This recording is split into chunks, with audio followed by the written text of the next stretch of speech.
नमस्कार दोस्तों, स्वागत है आपका आरक्यू वर्ल्ड में। दोस्तों, आज हम लोग एक ऐसे पुरास्थल की चर्चा करने जा रहे हैं जो बिहार के सारण जिले के माझी में स्थित है। दोस्तों, आज हम लोग एक महत्वपूर्ण पुरास्थल माझी को देखने जा रहे हैं जो कि सारण में पड़ता है और ये घाघरा नदी के किनारे है। यहाँ पर ताम्रपाषाण काल, नवपाषाण काल से लेकर पूर्व मध्य और मध्य काल तक के पुरातात्विक जमाव की आशंका है। तो देखते हैं चल करके कि वहाँ पर क्या है।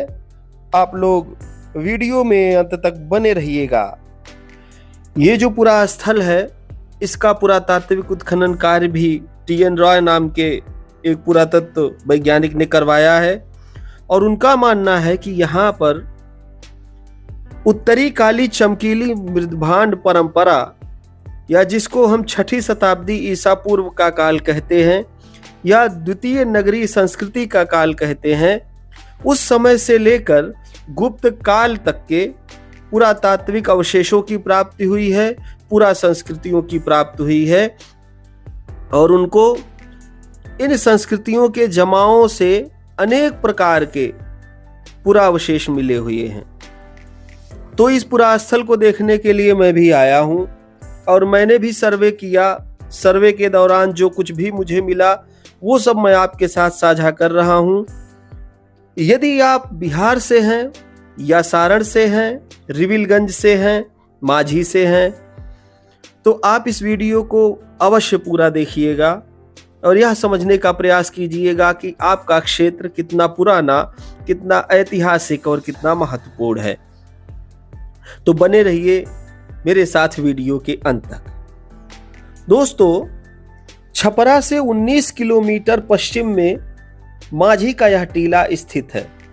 इसका उल्लेख किसी प्राचीन ग्रंथ में नहीं मिलता है, लेकिन इसकी जो परिधि है वो लगभग 1500 मीटर के आसपास आकी गई है। एक बहुत ऊंचा टीला है जिसकी ऊंचाई लगभग 10 से 12 मीटर के आसपास है। यहाँ उत्तरी काली चमकीली मृदभांड परंपरा, या जिसको हम NBPW या द्वितीय नगरी संस्कृति काल का मिट्टी का बर्तन कहते हैं, उस युग के साथ लोहा इस्तेमाल करने वाली पूर्ण विकसित संस्कृति मिली, जिसमें पकी ईंटों की बनी विशाल किलेबंदी, मिट्टी की मूर्तियां और हड्डी, हाथी दांत एवं शीशे की बनी वस्तुएं पाई जाती हैं। इस काल के परवर्ती स्तरों में सिक्के, सांचे और मिट्टी के अभिलिखित मोहर छापे भी मिले हैं। इस स्थल पर नगरीकरण लगभग 300 ईसा पूर्व के आसपास प्रारंभ हुआ। तो टी.एन. रॉय जी बताते हैं कि यहाँ पर लगभग 300 ईसा पूर्व के आसपास नगरीकरण प्रारंभ हो चुका था। अगले कालखंड के रूप में वो बताते हैं जो 50 ईसा पूर्व से 300 ईस्वी के मध्य आता है। इसमें केवल लाल मृदभांड के उद्योग की जानकारी मिलती है, जिसमें टोटीदार चिलमी और बोतल की तरह गर्दन वाले सुराही नुमा हजारे खास तरह के बर्तन हैं। 2 चरणों में पकी ईंटों के ढांचे पाए गए हैं, जिनमें 2 दीवारें थीं। इस काल में सबसे अधिक संख्या में पुरावशेष मिलते हैं, जिनमें मिट्टी की मूर्तियां और पत्थर के लोढ़े शामिल हैं।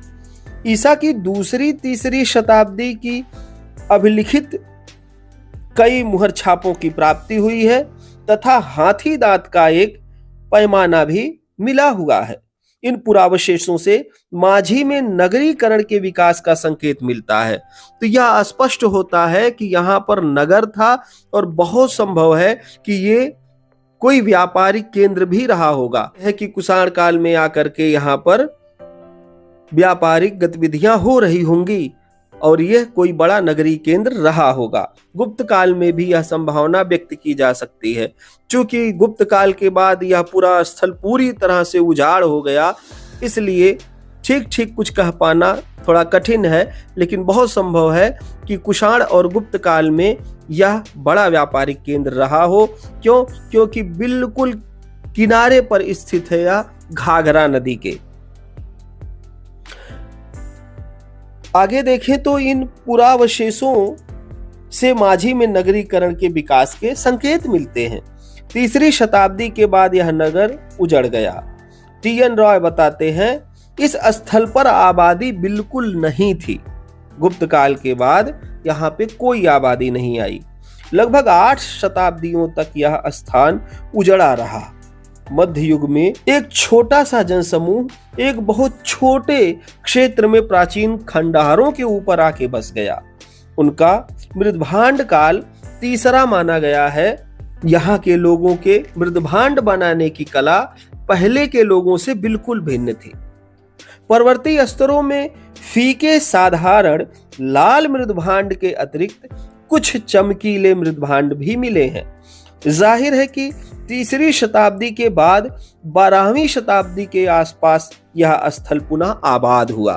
तो ये जो पूरा स्थल है ये 6ठी शताब्दी ईसा पूर्व या ये कहें कि तथागत बुद्ध के काल से लेकर गुप्त काल तक पूरी तरीके से आबाद रहा।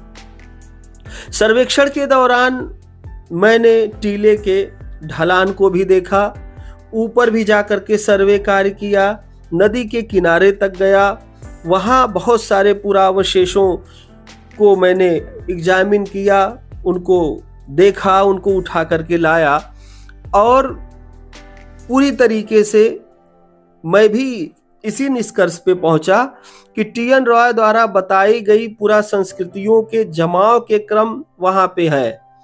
लेकिन ऐसा लगता है कि अगर बहुत नीचे की तरफ जाया जाए तो संभवतः हमें चाल्कोलिथिक कल्चर या ताम्र पाषाणकालीन संस्कृति मिल सकती है, क्योंकि राम शरण शर्मा बताते हैं कि इसी के लगभग स्तर के बराबर चिराद से हमको लाल रंग के मृदभांड की संस्कृति मिलती है, लेकिन नीचे के स्तरों से ताम्र पाषाण काल की संस्कृति चिराद से मिलती है। पहले चिराद को भी ताम्र पाषाण कालीन माना जाता था।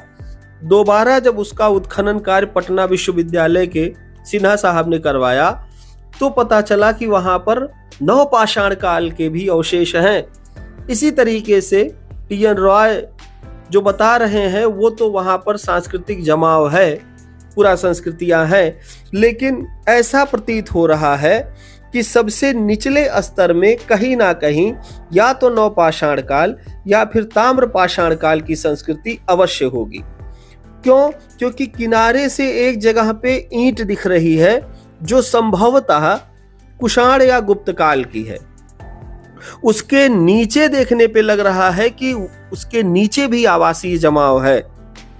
तो राय साहब कहां तक एक्सकवेट किए थे, कितनी गहराई तक गए थे, इस विषय में बता पाना थोड़ा मुश्किल है, लेकिन ऐसा लग रहा है कि यदि इसका पुनर्उत्खनन कार्य करवाया जाए, दूसरे किनारे पे करवाया जाए, तो संभव है कि हम ताम्र पाषाण काल या नव पाषाण काल को ढूंढने में सक्षम हो सकते हैं। आपकी क्या राय है मुझे कमेंट करके अवश्य बताएं। वीडियो में अंत तक बने रहने के लिए आप सभी लोगों का बहुत बहुत धन्यवाद।